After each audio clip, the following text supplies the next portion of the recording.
Okay, welcome back. We're gonna cook more with beer because, you know, cooking with beer is something people get intimidated because, you know, beer is kind of a unique flavor. If you think about beer, 80% of the beer is water, and you get all those spices in there like yeast and, you know, barley and all those kind of flavor they're doing to make beer. And you want to extract that in an interesting way. We're gonna do is a little hollandaise. I'm gonna take a, oh sorry, take my pen here. I wanna wear on you. We got to make an hollandaise. I got some yolks. I'll separate the white and the yolks.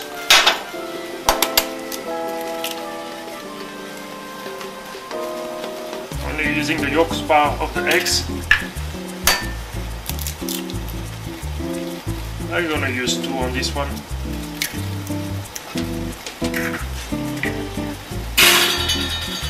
There it is. I'm gonna put a little bit of garden beer again, the little white beer I like so much to use in because it gets that citrus flavor. And that's gonna be the base of my hollandaise. You know, hollandaise is a classic recipe. Before I'm gonna start the hollandaise, I'm gonna get my asparagus to cook because that's gonna take a couple minutes. I got those nice big white asparagus from Europe I'm using. I'm gonna peel it. You know, we want to use about, you know, 2/3 of the asparagus. Really, the thick part is the best part. You know, everybody know that, but I'm just gonna say it anyway. You know, when I do asparagus, I like to peel it that way, like that. I keep all my crap, and I just crap that piece I don't use, and I get a nice clean asparagus that way. Throw them in salty water, let them cook for a little bit. I got a couple one I got already cooked here. Like that we can keep moving on the TV purpose. I'm gonna move that in the back, and I'm gonna start my hollandaise at the front door.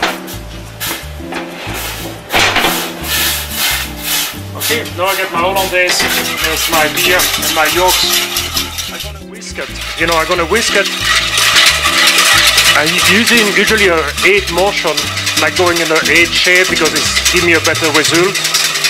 You know, if you turn around like that, you're probably gonna burn one side of the pan. If you do like a nice 8 like that, you kind of agitate the whole, you know, side of your casserole, and that's a better way. You want to keep stirring to cook the eggs. I mean, you don't want to overload with liquid because you're gonna stir it that much longer. A lot of people, you know, when they start that, they like to do what we call a double bet. I mean, it's like you have, you know, not a strong flavor because you're probably just not turning as fast as I do.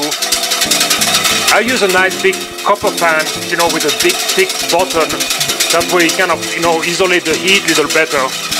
But if you want to do it on like a little double pan, it will work as fine. You know, you want to cook it all the way until you like you see my motion, and you can start to see the liquid follow my whip. That's when you see the hollandaise start to get cooked.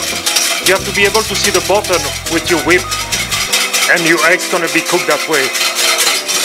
Okay, this is about ready. I got some clarified butter, you know, for my pan. I'm gonna put that in my sauce to finish my hollandaise.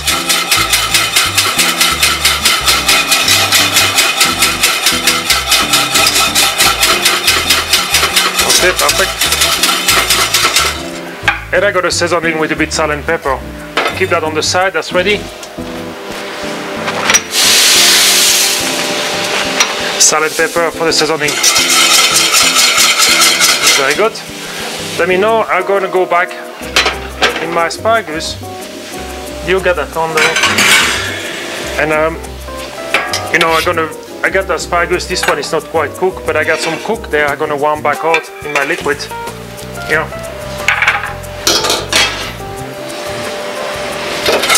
Okay, this is good. I can put it here. Get some room here to work. Very well. I mean, what I'm gonna do here, I'm gonna show you a little trick. We're gonna take the asparagus out of the liquid, and we're gonna make a little restaurant shape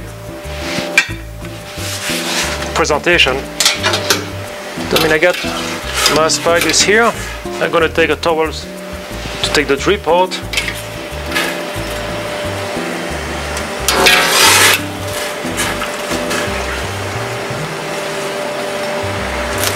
See, the asparagus, you want to cook them all the way. It will take about 6 to 8 minutes to cook.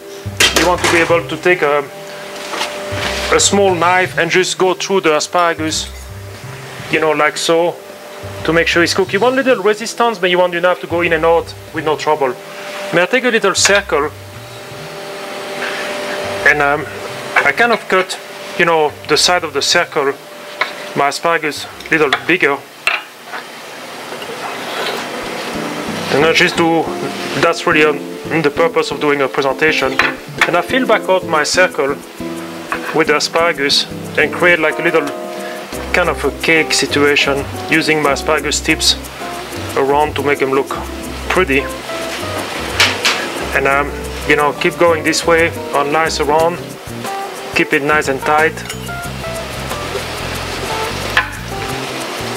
Wonderful.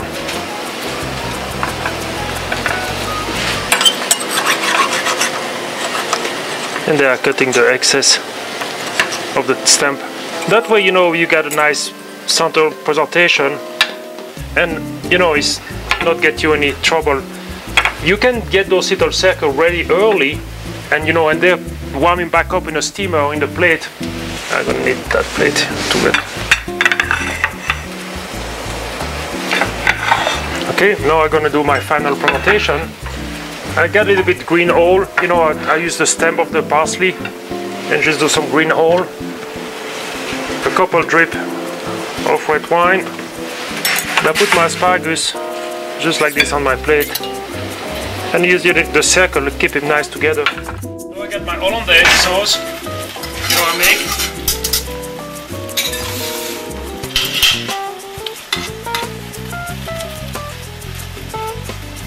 With the Garden beer. You know, Hollandaise, usually, traditionally, you will use white wine for. I think using beer kind of gives a little hiding flavor. You're not quite sure what it is, and you're just, you know, adding a little more deep to the sauce. And mostly like the, you know, the Garden beer got a nice, you know, citrus flavor to it in the beer. Kind of give them that nice little twist to it, I think. That's like a little white asparagus salad for you to enjoy it. Great summer dish, you know. You can use the white asparagus from Peru, the little smaller, not as tender. Everybody knows the white asparagus stay white because it grows on the ground. You know, when asparagus come out of the ground, that's when it turns green. I mean, it's not like a green and a white asparagus. It's white asparagus in a way, if you will let him grow outside the ground, it will turn green like any green vegetable. But anyway, enjoy it. We'll see you next time for another beer recipes.